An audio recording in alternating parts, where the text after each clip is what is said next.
Hi friends, అందరూ ఎలా ఉన్నారండి? Welcome to my channel. Friends, ఈ రోజు నేను చూపించబోయే డిష్ ఏంటంటే వెజ్ పులావ్ అండి.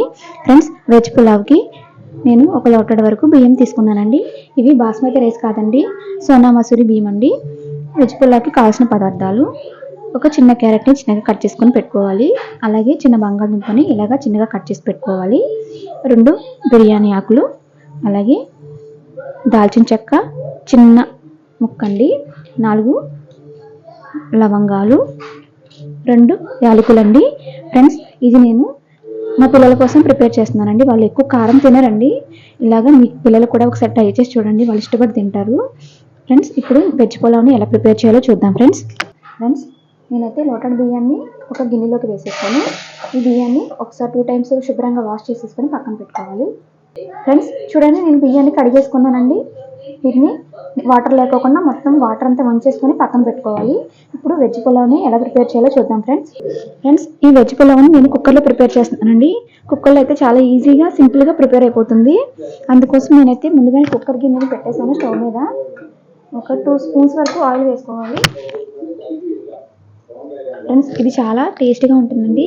పిల్లలు కూడా చాలా ఇష్టంగా తింటారు. నాకు బిర్యానీ దినుసులు నేను ఎక్కువ వేయలేదండి, జస్ట్ కొన్ని మాత్రమే వేస్తున్నాను కాబట్టి చప్పగా ఉండి వాళ్ళు ఇష్టంగా తింటారండి. ఫ్రెండ్స్, ఆయిల్ అనేది వేడైందనమాట. దీంట్లోకి ఈ లవంగాలు, యాలకులు, ఈ దాల్చిన చెక్కను వేసుకోవాలి. వీటిని లైట్గా ఫ్రై చేసుకోవాలి. ఫ్రెండ్స్, ఇవి కొంచెం ఫ్రై అయిన తర్వాత పలావ్ కూడా వేసేసుకోవాలి. క్యారెట్, బంగాళదుంప ముక్కలు కూడా వేసేసుకోవాలి. ఫ్రెండ్స్, క్యారెట్, బంగాళదుంప అనేది మీ ఆప్షనల్ అండి. మీ పిల్లలు కనుక తింటే వేయండి, లేకపోతే లేదు. ఇవి లైట్గా ఫ్రై చేసుకోవాలి. ఫ్రెండ్స్, నేను ఇందులోకి పచ్చిమిర్చి కానీ ఆనియన్ కానీ ఏం వేయట్లేదండి. పిల్లలకి పచ్చిమిర్చి ఆనియన్ వేస్తే ఇష్టపడరండి, వాళ్ళు చాలామందికి ఇష్టం ఉండదు. నేను అందుకని వేయట్లేదండి. మీరు పెద్దవాళ్ళు కనుక తింటే కనుక మీరు పచ్చిమిర్చిని అలాగే ఆనియన్ కూడా యాడ్ చేసుకోండి. ఈ బంగాళదుంప, క్యారెట్ అనేది కొంచెం ఫ్రై అవ్వాలండి. ఫ్రెండ్స్, క్యారెట్, బంగాళదుంప కొంచెం మగ్గిన తర్వాత దీంట్లోకి 1 స్పూన్ వరకు అల్లం వెల్లుల్లి పేస్ట్ని యాడ్ చేసుకోవాలి. ఫ్రెండ్స్, మన వెజ్ పులావ్కి ఈ అల్లం వెల్లుల్లి పేస్ట్ అనేది టేస్ట్ బాగుంటుందండి. ఈ అల్లం వెల్లుల్లి పేస్ట్ అనేది కొంచెం పచ్చివాసన పోయే వరకు ఫ్రై చేసుకోవాలి.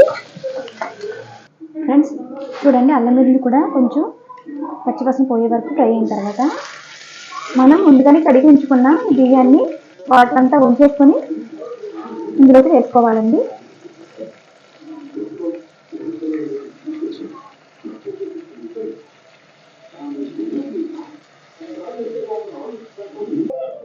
ఫ్రెండ్స్, ఇలా బియ్యాన్ని వేసుకున్న తర్వాత ఈ బియ్యాన్ని కొంచెం ఆయిల్లో ఫ్రై చేసుకోవాలి. మనకి ఆయిల్ ఇలా ఫ్రై చేయడం వల్ల పులావ్ అనేది పొడిపొడిలాడుతూ చాలా బాగా వస్తుందండి. ఫ్రెండ్స్, మీరు బియ్యాన్ని కూడా ముందుగానే కడిగేసి ఉంచుకోకండి.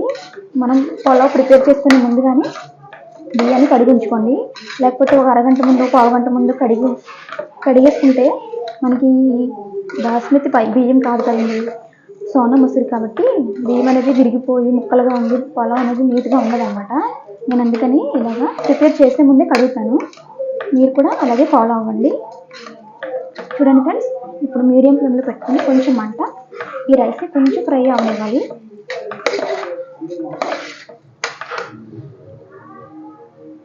ఫ్రెండ్స్, చూడండి, ఈ విధంగా మనం రైస్ వేసిన తర్వాత 1 నిమిషం పాటు ఫ్రై చేసుకున్న తర్వాత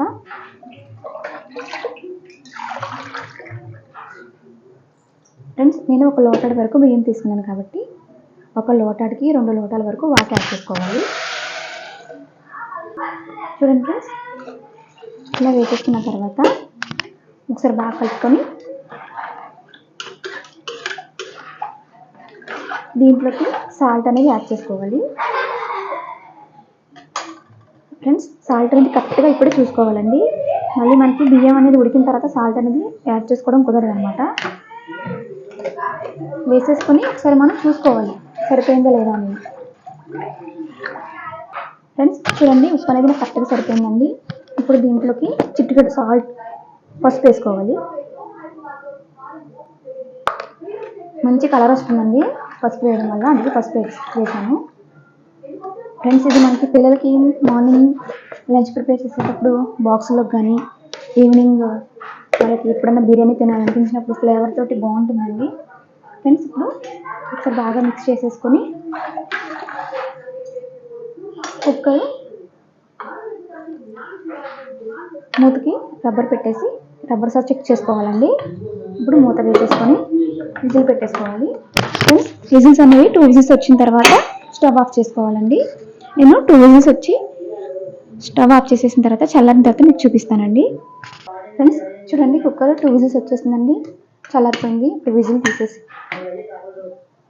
తీసేసుకొని చూడండి, నేను కొంచెం కొత్తిమీర వేసానండి, అది చూపించలేదు. మీరు కొత్తిమీర వేసుకోండి ఫ్రెండ్స్. చూడండి ఫ్రెండ్స్ ఎంత పొడి పొడిగా వచ్చిందో. సరే పైకి అడుగు నుంచి పైకి కలుపుకొని ఇలా వేడివేడిగా తింటేనే వెజ్ పులావ్ టేస్ట్గా బాగుంటుందండి ఫ్రెండ్స్. ఇది మనం మామూలుగానే తినేయచ్చు, చికెన్ కర్రీతో అవసరం లేదండి, అంత బాగుంటుంది. తప్పకుండా ట్రై చేయండి ఫ్రెండ్స్. చూడండి ఈ వెజ్ పులావ్ని ఒక ప్లేట్లోకి తీసుకున్నాను.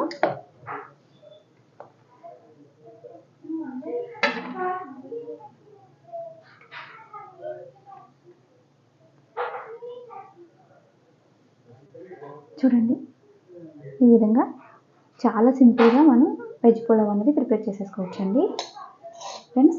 నేను చేసిన ఈ వెజ్ పులావ్ కనుక మీకు నచ్చినట్లయితే మా ఛానల్ని లైక్ చేయండి, షేర్ చేయండి, సబ్స్క్రైబ్ చేసుకోండి. Thank you friends.